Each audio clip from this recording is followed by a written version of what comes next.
We currently face a shortage of 1.2 million doctors, nurses, and midwives in the European health system. And in more than half of the countries, the interest in actually working in the sector is declining. This is what the EU Commissioner of Health had to say about this topic. And the population is aging. That's the driving force behind this dangerous trend. This is not only bad for long-term care, but also for short-term life-saving. There's a reason for the medical term called the golden hour. The first 60 minutes are most important when it is all about saving lives. For this, we often have to decide who gets treated and who doesn't, so-called triage, urgent patients first. But this segmentation takes time and can cause delays in the treatments. This can sadly mean death for emergency cases that don't get their treatment, especially for something like strokes or septic shocks. Every minute where the person gets treated faster increases the survival rate. Imagine what a hospitals and its doctors could do if they had access to 20 important vital and health parameters of every client without a nurse spending time on it, or how much the process could be sped up to bring patients to the right place in the hospital or to the right prioritization, or how much broader context doctors would have to do analysis on the patients if they've got just those 20 vital parameters when they just had to walk through something that looks like passport control at the airport, like the automatic face scan if you want to get back to the country. This is exactly what PredictMedix has developed. They do it by so-called using multispectral facial imaging. You look in the camera for a few seconds and you get a report within a few seconds. And it literally looks like a scanner at the airport. And there's a nice case study on that. So, short disclaimer, I'm Andy. I'm sharing my personal journey in early stage investments, and everything what I'm saying here is the kind of stuff that I find, and I'm happy that I have the opportunity to talk to so many great people. But please don't take anything what I'm saying as investment advice. Everything is my personal opinion and my findings, and you should definitely do your own research. Stock investment is risky. You can lose everything. And I do this video with the MK Investment Conference, and I'm compensated for that, not by the company itself, but I think you should still know that. And let's get back to the video. The MGM hospital in India. Their challenge, 3,000 to 4,000 visitors a day. The visitors have to wait like 20 minutes on average until they get to the screening. The nurses, they spend 40 hours a day just for the screening. And then they deploy the PredictMedix SmartHealth AI Station at all the major entries. And the waiting time goes down to just 2 minutes. Now nurses spend only 6 hours per day on the screening. This means they got back 34 hours of the whole day. You can have all the triage nurses there, you will not be able to monitor their parameters. And that's why those guys basically tested the technology internally for 2 weeks, and then they were like, we will use this for our triage. That's the only way. What this means financially is clear. That is huge. They can focus on other tasks, do other important work. But at the same time, getting the average time down by that much, that factor is huge. Average waiting time of 20 minutes means at peak, you might wait way longer. So that means people with a serious emergency, if they arrive during those longer waiting times, they won't be treated during the golden hour. So this fast screening literally means saving lives. And this is not limited to that sector. That's actually how it first got developed, through its ability to detect alcohol or weed consumption. The first problem that was being addressed, for instance, was the cannabis and alcohol impairment. So initially, that was the early stages of the AI engine. But as we started to work on it, we identified that there were certain correlations we could see in terms of physiological parameters. So next thing you know, it expanded to 4 more physiological parameters, then 5, then 10, and then 20. In addition to other factors, it's really a tools that can be used for a lot of situations where you just gotta make sure that workers are not impaired. So, think about pilots or heavy industry workers. When big accidents happen there, it's really, really costly. Like it's not only in money terms, but this means also like saving lives. Let's get to the milestones. On April 7th, they just completed 500,000 scans. That's a big number. To roll this out, buyers are asking for certifications. Certification is an absolute necessity for commercialization of SmartHealth AI stations. And the moment you don't have any comparable, right, people are like, what kind of certifications can you show us? But in a country like the USA, this takes very, very long. So they're looking to go for a jurisdiction where the legislation is done for those kind of AI use cases. They're assessing those kind of regulatory requirements on where they should go, especially Southeast Asia. And they really, really have a system set up that works faster. Countries like Singapore, they're famous for making use of that kind of new technology. So I guess they're hungry for those kind of application. That's why the focus for us is really Singapore, and the other one is Indonesia. Part of the reason is in Indonesia, we have conducted independent validation. One of the large newspapers ran an independent article about our technology. We didn't even know about it. Our technology has been seen by the health minister of Indonesia, who actually is like, okay, this is a no-brainer for solving the healthcare crisis we have in the country. Indonesia is part of that ASEAN group of nations. So if you can get a certification there, you can roll it across those 20 or 25 countries by default.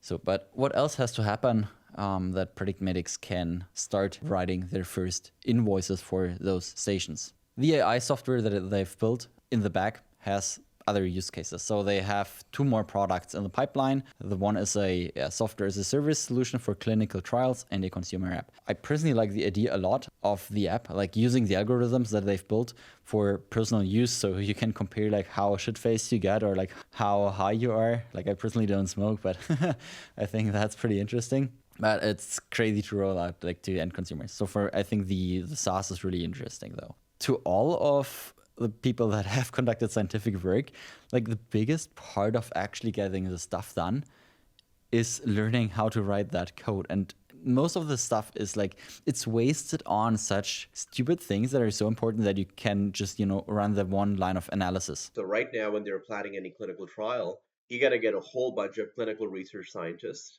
going through lots and lots and lots of data, spending perhaps a few weeks trying to assemble the entire protocol and the underlying patient matching. I mean, that's step one. And we have an ability to do that in like less than a minute. It can take the learnings from the previous clinical trials and apply that to the future clinical trial which is being planned.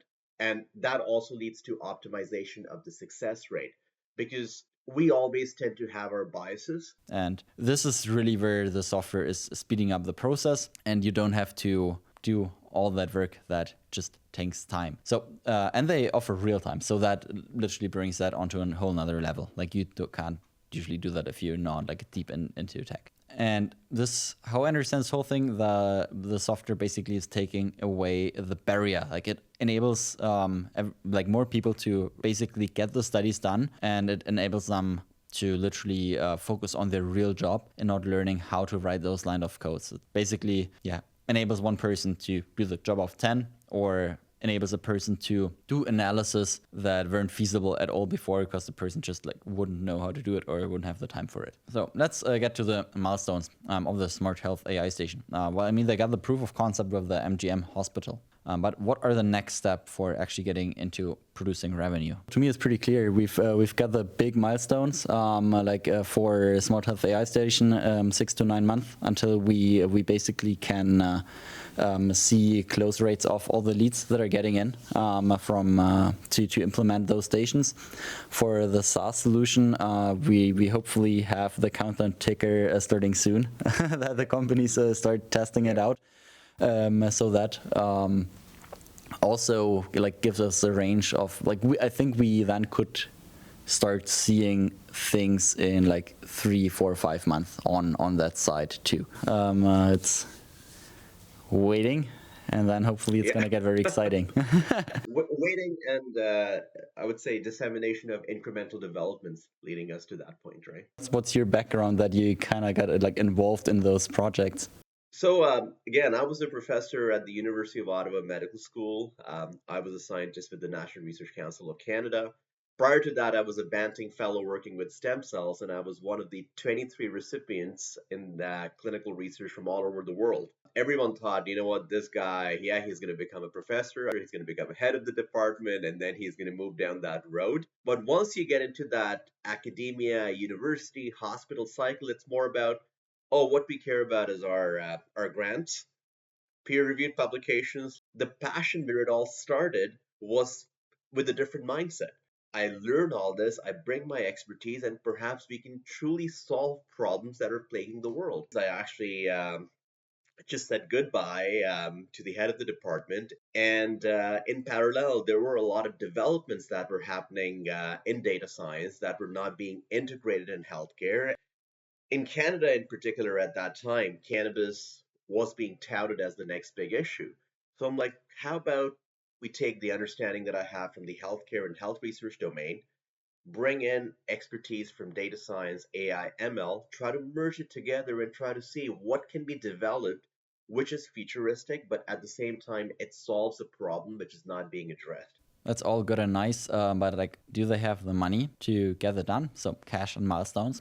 Do they work out together? Okay, what's like your fixed costs? Like, what's your margin? Then I know like what kind of revenue you gotta get to. So our fixed cost is roughly, I would say, 40 to 50,000 Canadian a month. 40,000-50,000. Okay. What is like the gross profit margins that you roughly are gonna have? Just to put it simply, 10 SmartHealth AI stations deployed with recurring revenue gives us that $50,000. Makes sense. For the SmartHealth AI Station, like what's your offer for the future customers? So basically, it's a straightforward leasing model, $5,000 a month. They get the station, unlimited number of scans. If anything goes wrong with the station, we take care of it. Just like when you go and lease a car, you got to give the first and the last month up front, and that takes care of the manufacturing and shipping of the unit to begin with. What is like the gross profit margins that you roughly are gonna have? Because the cost of fabrication is low, so with volumes, we can get it down to roughly $3,000 a unit. Okay, for the first shipments, probably like 3 times that price. I would say roughly 2.5 times. Since the processing happens on an edge computer, so it's not like we have cloud costs that go up into hundreds and thousands of dollars. So that's why the margins do stay pretty strong with that. How do you do the manufacturing? Like I found like I think it was called JuiceWorks, and they on their Facebook page they basically said they like did constructing. So they're not doing it anymore. There's a company in India called Paris Defense. They're a large defense manufacturer. And they are the ones that are doing the manufacturing. What they can do is roughly 40 to 50 units a week. You have this metallic structure, which is very straightforward for them. And what you're integrating is a multispectral camera on top and an edge computer. The other thing is when you have these units up and operational, you cannot have your own full-time employees all over the place taking care of these units. So that's where you work with third-party technology managers and integrators. So you have to give them a chunk of that pie, and that pie can be anywhere between 10 to 15% of what you're charging the customer. That's part of the reason. I mean, right now we are actually doing a placement for roughly $900,000. That capital will allow us to get to a point where our technologies have been commercialized, they are generating revenue. And at that point, perhaps, I mean, there could be warrant exercise or whatever to bring in additional capital, which will be used as growth capital to accelerate the commercialization and revenue generation phase. Yeah, I gotta admit, I personally don't understand the current workflow in hospitals or like the other heavy industries that we talked about well enough to understand like how this really works. But the numbers kind of sound huge, and from that hospital, like the stats we've heard, that just kind of makes sense. I basically don't understand what like 95% precision means in that use case. The market seems so big, and this is literally a problem that we have to solve. Like looking at demographics, like here in Germany where I live, or Europe general, like we have to automate all those tasks. We won't be able to take care of anybody as like how the demographics currently change. And we have to adopt that kind of stuff. That's the only solution we have. And therefore, like I'm really interested in that kind of stuff. And company is, where is it valued right now? I think like 7 million or something. And if they've got anything of their kind of stuff rolling, the upside just is huge from there. If you think about like where this could be rolled out.